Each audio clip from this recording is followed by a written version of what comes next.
I wasn't someone who believed in signs. I never believed that angels whispered in the night, or that the dead could reach across worlds to send messages. I believed in logic, routine, and keeping my head down. That's how I survived after my mother died 3 years ago. She wasn't someone who passed quietly. She was the heartbeat of every room she entered, the warmth in every smile, the voice that made everything feel manageable. And then she was gone.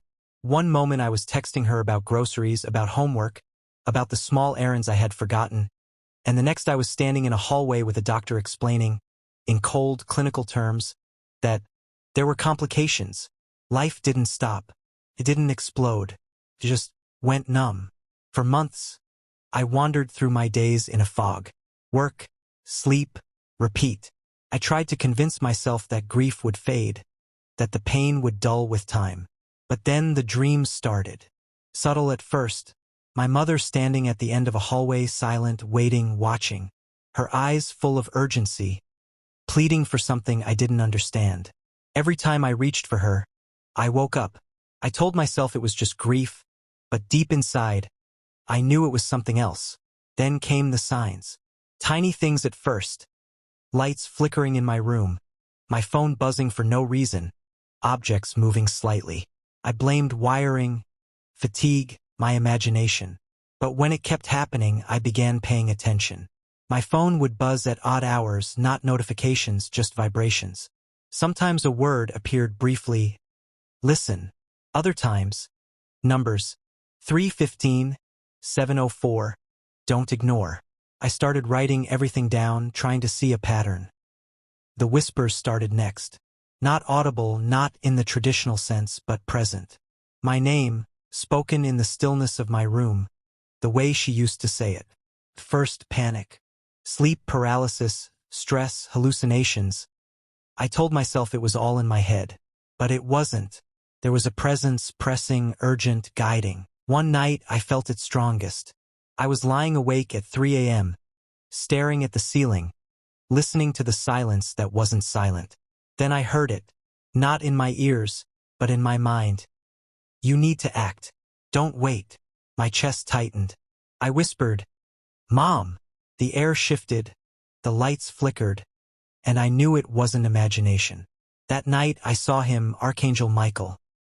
He appeared in the corner of my room, tall, radiant, wings folding and unfolding slowly. He didn't speak aloud, but I felt his presence in every fiber of my being. Behind him, my mother appeared, vivid and alive, pressing something into my hands. A message I couldn't yet understand. Michael's presence demanded attention. Urgent. Prepare. The next days were surreal. Every coincidence became a clue. A stranger calling at the wrong time, warning about something I hadn't shared. A street sign falling just as I thought of an intersection. Patterns everywhere, guiding me. The messages weren't just for me. They were for others too, people whose lives intersected with mine in ways I couldn't yet see. It all came to a head one rainy Thursday. I was walking home, journal in my backpack, documenting every flicker, every vibration, every whisper. My phone vibrated in my hand. Again, no notification, just a pulse. And then a number flashed, 704. My stomach dropped. Instinctively, I turned down a side street, and that's when I saw it. A car swerving dangerously, heading straight for 2 kids crossing the intersection I usually walked past. I ran, shouting, adrenaline surging, and pushed them out of the way just in time. Heart pounding, hands shaking, I realized it wasn't luck. It was guidance. I had listened. I had acted. And someone else's life had been saved. After that night, I knew I had to do more. I documented everything systematically. Dreams, flashes of light, vibrations, unusual events. Every encounter, every warning, every message from Michael and my mother. I couldn't explain it logically, but I trusted it. And now, when I speak to friends or strangers about intuition, signs, or unexplained events, I do so with the conviction of someone who has felt the tangible presence of something beyond the visible world. I've learned that messages can come in many forms, sometimes through dreams, sometimes through subtle nudges, sometimes through a feeling you cannot describe. But the moment you recognize them, you understand that they are never random. They are deliberate. They are love reaching across the boundaries of life and death, guiding, protecting, and preparing you to act. I don't know why I was chosen to see, to hear, to understand. Maybe it was because I had lost her and was still looking, still searching, still listening. Maybe it's because someone has to pay attention when others cannot. But I do know this. The world is filled with unseen guidance. And sometimes, it comes in moments that demand absolute faith, complete trust, and unwavering courage. And so, when my phone buzzes at 3:15 in the morning, or when the lights flicker in a pattern that doesn't make sense, I do not panic. I listen. I prepare. I act. Because I have learned that the messages are real. And when they are, they can save lives, maybe even my own. The days after that night became almost surreal. I started noticing things that had never crossed my mind before. Small, subtle signs everywhere. The flicker of a candle when I entered a room. The rustle of leaves in a pattern that seemed deliberate. Whispers in the wind carrying fragments of words I could almost understand. Michael was always there, watching, guiding. His presence as unmistakable as the warmth of sunlight on my face. My mother, too, was closer now than ever. Not physically, obviously, but in a way that left me feeling her near at every turn, every decision I made. One afternoon, I was sitting in a cafe, notebook open, trying to map out the strange sequences I had been recording for weeks. Numbers, times, places, even random objects that seemed to signal something I couldn't yet comprehend. And then it happened. A stranger, an elderly man with kind eyes, approached me. He handed me a folded piece of paper and whispered, "They told me to give you this." And then he was gone, just as suddenly as he had appeared. My hands shook as I opened it. Inside was a simple drawing, a series of arrows pointing to a location I recognized instantly. The old bridge near the river where I used to play as a kid. I knew without thinking. I had to go there. I stuffed the paper into my pocket, paid for my coffee, and left. The sky was overcast, clouds heavy and gray, the air thick with anticipation. I walked slowly, heart racing, every step measured, every instinct heightened. When I arrived, the place was empty, silent except for the river flowing below, the faint hum of the wind across the metal beams. And then I saw her. Another presence, not my mother this time, but someone else. Someone in danger. Michael appeared beside me, his form radiant, wings barely visible in the dim light. His eyes, intense yet calm, conveyed urgency without words. I didn't need him to explain.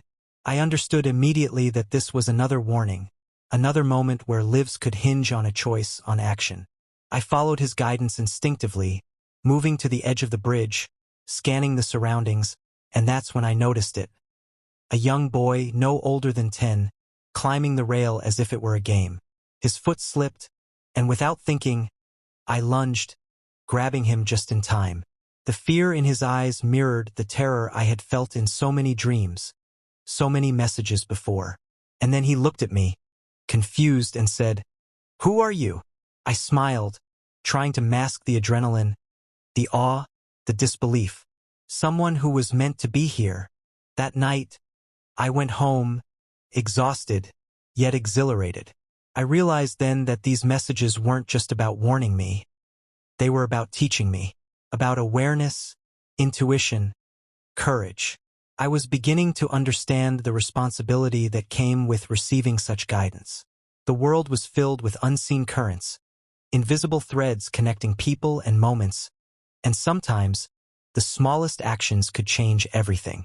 Over the following weeks, I noticed more patterns, more messages. Some were subtle, a candle falling just before a letter arrived, a sudden chill that signaled someone was in danger, numbers appearing in sequences on license plates or receipts. And through it all, Michael and my mother were always present, guiding me, teaching me to trust the signs, to act without hesitation, to observe without judgment. I started feeling like a part of something larger, something beyond the tangible world. Then came the night that tested me more than any other. It was late, storming outside, rain pelting the windows in a rhythm that matched my pounding heart. I had been tracking a pattern for weeks, warnings about someone close to me, someone whose life was hanging by a thread I could barely perceive. I followed the messages, a trail of subtle signs, leading me through the city streets, each flicker, each vibration, each whisper more urgent than the last. I could feel Michael's presence intensifying, urging me to move faster, to trust the instincts I had honed over the past months. Finally, I arrived at an old apartment building, one I had walked past 100 times without noticing anything unusual. Tonight, everything felt different. I entered cautiously, following the subtle guidance, and then I heard it, the faintest whisper of a voice calling for help. My steps quickened, heart racing. I reached the stairwell just as a man fell, tripping, his body smashing against the railing. Without thinking, I caught him, guided by instincts I knew weren't entirely my own. His eyes met mine, wide with fear, and I realized that had I been a second later, he wouldn't have survived. And in that moment, I knew. This was exactly why all the signs, all the warnings, all the messages had been coming to me. After helping him to safety, I sat on the curb outside, rain soaking me through, heart hammering, and I finally allowed myself to breathe, to absorb what had just happened. Michael appeared once more, his wings faintly glowing in the stormlight, and beside him, my mother, radiant and smiling. I felt an overwhelming sense of love, of purpose, of connection to something greater than myself.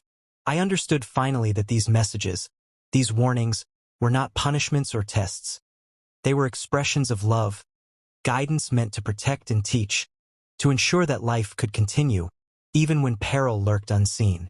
The next morning, I journaled every detail, every flicker, every whisper, every movement, every sensation. I began piecing together a map of sorts, a network of guidance that connected people, places, and moments. It wasn't just about saving lives, it was about awareness, about understanding that the world is layered, complex, and alive in ways we often ignore. And through it all, the constant presence of Michael and my mother reminded me to trust, to act, to love. Weeks turned into months, and I found myself more attuned than ever to the signs around me. I learned to read them, to anticipate them, to understand their subtle language.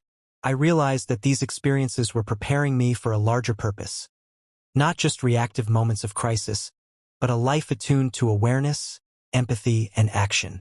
I began helping others notice signs, guiding them to understand intuition, teaching them to trust the unseen forces that sometimes step in to protect us.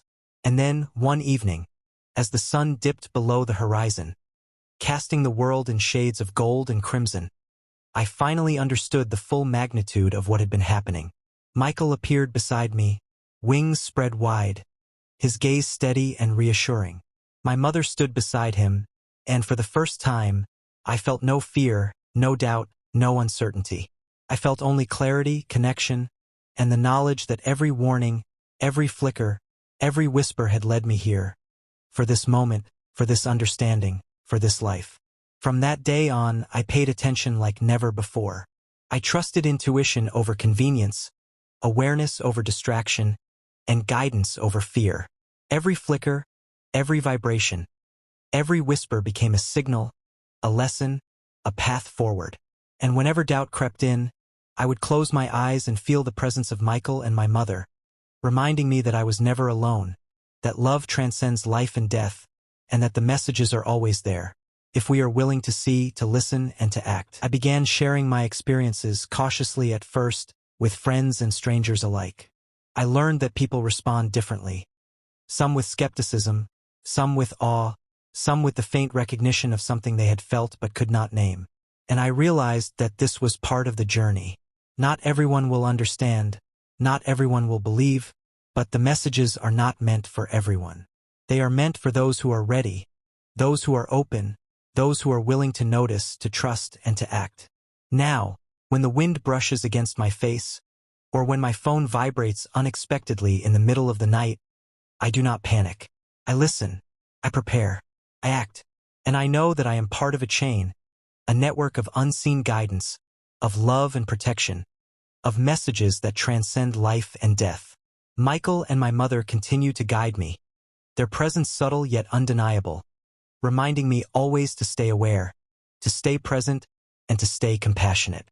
Because in the end, life is fragile, fleeting, and unpredictable. And yet, it is filled with signs, with messages, with moments that demand attention and action. And sometimes, if we are lucky, we are chosen to see, to hear, and to respond. And when that happens, everything changes. The weeks that followed were the most intense of my life. Every day brought new messages, subtle and urgent, guiding me to places, people, and moments that demanded awareness. I had begun to see the patterns in the chaos, the way numbers, flickers, and whispers connected.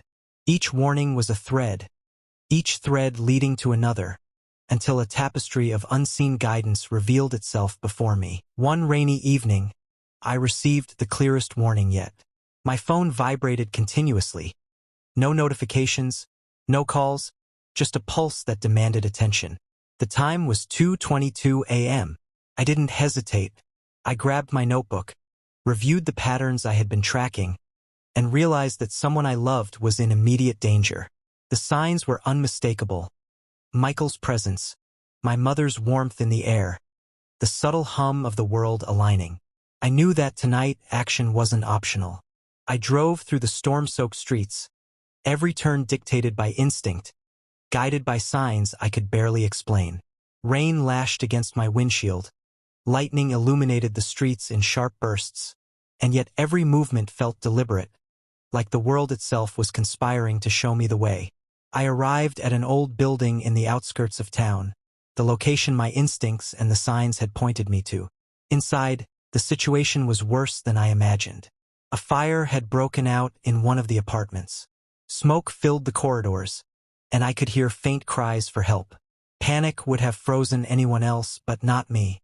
Michael's presence enveloped me, steady and reassuring, and my mother's warmth reminded me that I was never alone. Every warning, every flicker, every whisper had prepared me for this moment. I ran through the smoke-filled hallways, following the sound of cries. Flames licked the walls, the heat intense, the air choking, yet I moved with clarity, purpose, and courage. On the third floor, I found a family trapped, 2 children, barely able to see through the smoke, and their mother trying to shield them. I grabbed the kids first, wrapping them in my jacket, guiding them to safety. Then I turned back for the mother, shouting over the roar of the fire, and pulled her out just in time. Outside, drenched, coughing, and trembling, we watched the fire being contained. Ambulances arrived, and firefighters worked tirelessly to save the rest. I didn't feel fear anymore. I felt purpose. I felt love. I felt the presence of Michael and my mother, both shining, both guiding, both reminding me why I had been chosen to notice the signs, to act when others might not. That night, something shifted inside me. I realized that the messages, the warnings, the guidance, they were not just about emergencies. They were about life itself. They were about awareness, connection, intuition, and love. They were about noticing what others overlooked, about understanding that unseen forces often step in to protect and guide us. And I understood more clearly than ever that these messages were not random. They were deliberate. They were love reaching across boundaries, life and death, time and space, to ensure we survive, grow, and act with purpose. In the weeks that followed, I began sharing my experiences more openly. At first, friends were skeptical. Colleagues rolled their eyes. Strangers dismissed my stories. But there were those who listened carefully, who felt the truth beneath the words, who understood the subtle patterns, the signs, the whispers. And slowly, I realized that sharing wasn't just about being believed. It was about teaching, guiding, helping others notice what they might otherwise ignore. I started hosting small gatherings, workshops, and discussions about intuition, awareness, and signs from beyond. I taught people how to recognize subtle warnings, how to trust their instincts, how to act when they felt pulled toward something unseen. Michael's presence, always subtle but undeniable, guided every word I spoke. My mother's love, radiant and eternal, inspired me to continue despite doubt, despite fear, despite the ordinary skepticism of the world. One night, as I was reviewing my notes, a soft glow filled the room. Michael appeared, his wings spread wide, a symbol of unwavering protection. Beside him, my mother's figure glowed warmly. I felt the weight of every lesson, every warning, every life I had touched, every moment I had acted because I listened. And then, for the first time, they spoke together. Not in words, but in feeling, in warmth, in clarity. You have understood. You have acted. You have loved. Continue. Guide others. Trust the signs. Tears streamed down my face as I realized the truth. I had been chosen not just to survive, but to notice, to act, to teach, to see beyond the ordinary, to guide when guidance was needed most. And in that moment, I knew I would never doubt, never hesitate, never ignore the signs again. From that night on, life became a tapestry of awareness. Every vibration, every flicker, every whisper was a message, a lesson, a call to action. I learned to notice patterns where others saw coincidence. I learned to trust instincts where others saw randomness. I learned to act with courage where others hesitated in fear. And I learned to love in ways that transcended time, space, and even death. Now, years later, I continue to receive guidance. I continue to act, to warn, to teach, and to share. The signs have never stopped. The messages have never ended. Michael and my mother remain with me, subtly, powerfully, eternally. And I know that one day, someone out there listening, reading, watching will notice the flicker, the whisper, the vibration, and act because they trusted, because they listened, because they paid attention. Life is fragile. Life is fleeting. But life is also filled with signs, messages, and moments that can change everything.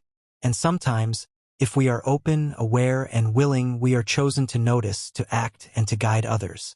And when that happens, everything changes. So if you ever notice a flicker in your room, a whisper in your dreams, a number appearing out of nowhere, or a feeling that you cannot explain, listen. Pay attention. Because someone somewhere might be depending on you. And love, guidance, and protection are always closer than you think. Because in the end, that is what life is about. Not just surviving, but noticing, understanding, trusting, and acting. And that is the message I carry with me every day. The unseen is real, love transcends life and death, and if we listen, truly listen, the world will show us the way.